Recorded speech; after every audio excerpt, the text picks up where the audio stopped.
lengkapnya ya. Najwa Shihab bahkan juga sudah berulang kali terima kasih undangannya Pak Jokowi, dan ternyata Pak Jokowi itu mengundang Najwa Shihab. Karena saya berpikir ya, apakah selama ini banyak setidaknya masyarakat antusias dan bahkan juga ada murid, siswa dan lain sebagainya, apakah juga karena diundang? Ya, kalau diundang ya pastinya datang, apalagi juga disediakan bus misalkan.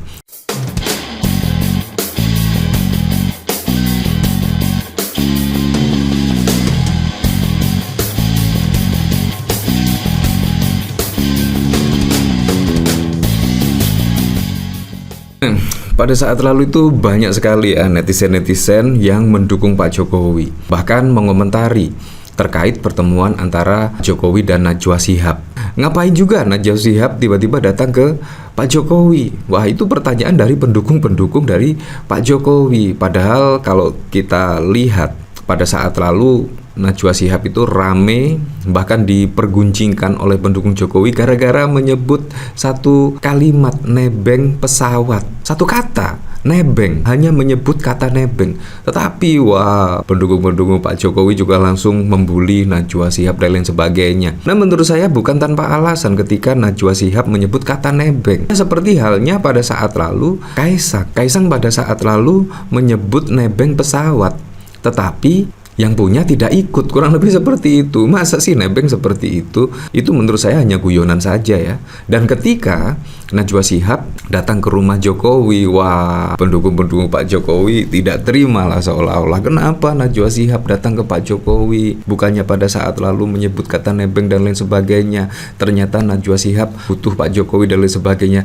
Ternyata tidak. Sudah ditegaskan berkali-kali ya, kalau kita lihat video lengkapnya ya. Najwa Shihab bahkan juga sudah berulang kali terima kasih undangannya Pak Jokowi, dan ternyata Pak Jokowi itu mengundang Najwa Shihab. Karena saya berpikir ya, apakah selama ini banyak setidaknya masyarakat antusias dan bahkan juga ada murid, siswa dan lain sebagainya, apakah juga karena diundang? Ya, kalau diundang ya pastinya datang, apalagi juga disediakan bus misalkan, pasti juga akan datang ke rumah Pak Jokowi. Kalau menurut saya pribadi sih, apalagi kalau kita lihat pengakuan dari Mbak Najwa Shihab ternyata diundang. Nah, ini bahkan juga dikomentari oleh MS Mujab, wawancara eksklusif Najwa Shihab dan Jokowi. Setidaknya 4 kali Najwa menegaskan kalau dia diundang oleh Jokowi. Sepertinya Jokowi memang butuh platform untuk menjelaskan posisinya terhadap banyak isu. Dan benar, wawancara ini isinya hanya klarifikasi. Nah, apakah demikian? Wah, kalau memang Pak Jokowi benar-benar mengundang Najwa Shihab, kira-kira ada skenario apa? Skenario Pilpres misalkan, atau skenario apa? Kalau kita lihat setelah Najwa Shihab diundang oleh Pak Jokowi, memang ada fenomena-fenomena. Yang pertama, KLB dari Gerindra memutuskan Pak Prabowo maju Pilpres 2029. Nah, bahkan juga ada koalisi permanen. Wah, ini juga menurut saya apa ada rangkaian skenario ya terkait hal-hal tersebut. Bahkan ketika Pak Jokowi sudah purna tugas, bahkan sangat membutuhkan platform Mata Najwa. Bahkan Najwa Shihab diundang untuk mewawancarai Pak Jokowi. Ya, memang isinya hanya klarifikasi ya. Nah, kalau kita lihat dari sini ya, bahkan dikomentari oleh Mujab, klarifikasi Jokowi tidak cawe-cawe pemerintahan Prabowo, IKN tetap lanjut, ini proyek jangka panjang. Gerakan Adili Jokowi mungkin berasal dari barisan sakit hati Pilpres.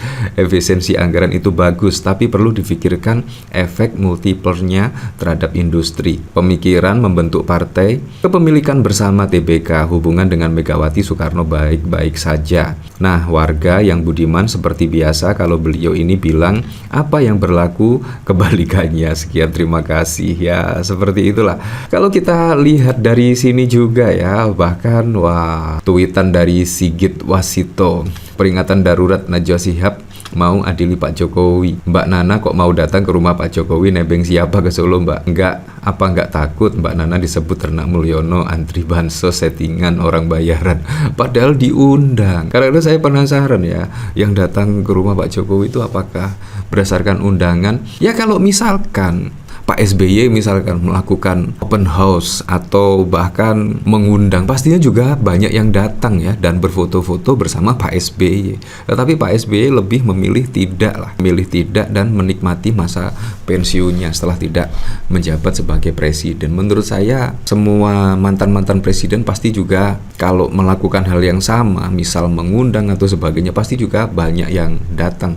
Kalau kita lihat dari sini memang sangat lucu sekali. Seperti halnya kata Jokowi soal efisiensi anggaran pemerintahan Prabowo akibat beban hutang negara. Nah, bahkan Pak Jokowi juga tidak merasa bersalah ya. Ini sangat buruk sekali. Kalau kita lihat dari sini misalkan ya, bahkan efisiensi anggaran karena hutang luar negeri dari era Jokowi. Kalau kita lihat warisan hutang ya dari presiden ke presiden, dari Pak Soekarno misalkan hanya 88 triliun, Soeharto 551 triliun, Habibie naik sekitar 300-an triliun, dari Gus Dur naik ya sekitar 300-an triliun lah. Dan Ibu Megawati, bahkan Ibu Megawati sangat sedikit sekali loh. Dari 1.271 triliun naik ke 1.298 triliun. Naiknya sangat sedikit sekali. Dan Pak SBY naik 2 kali lipat ya, kurang lebih. Dan di Pak Jokowi, wah, di Pak Jokowi itu naiknya ugal-ugalan ya, hampir 3 kali lipat. Tetapi ketika diwawancarai sungguh tidak mempunyai beban sama sekali ya. Efisiensi anggaran karena beban hutang pemerintah. Wah, sangat lucu sekali. Seharusnya meminta maaf ya kurang lebih seperti itulah, meminta maaf dan sebagainya. Apalagi pada saat lalu juga ketika hutang menumpuk, bansos pada Pilpres yang lalu juga sangat ugal-ugalan sekali ya. Dan akhirnya saat ini semua menanggung setidaknya beban hutang negara yang semakin membengkak. Seperti efisiensi anggaran pasti juga akan berdampak di berbagai macam sektor lah. Nah, dari sini saya juga penasaran sih, kira-kira komentar-komentarnya seperti apa ya. Mulyono undang Najwa Shihab, mohon buat diwawancara. Mbak Nana kasihan, makanya dibela-belain dateng. Oh begitu. Mereka nggak jualan nama besar Jokowi ya, nggak makan bro.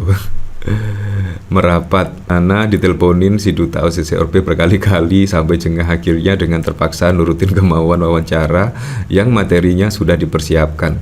Kalau gelombang masa yang menuntut dia diadili tidak juga reda, bahkan membesar. Berikut Rossi juga ditelepon suruh datang. Ini omong apa sih buzzer RB? Semua dikritik yang bertangan dengan yang bayar, kacau beneran. Sama kayak Wan Sumur, tidak mengenal kata malu dan menggalakkan segala cara.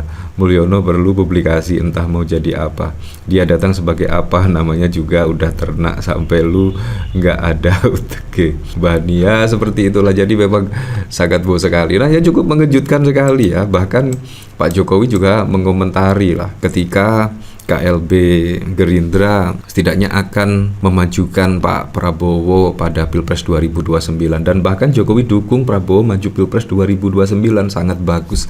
Aduh, ini sangat bau sekali lah. Ya, apakah memang demikian ya? Yang saya dukung 2 periode ternyata wah, sangat menyesal ya. Dan semoga sajalah PDIP juga tetap berada di luar pemerintahan, karena setidaknya bisa mengontrol lah jalannya program pemerintahan itu, bisa berdampak langsung kepada masyarakat ya.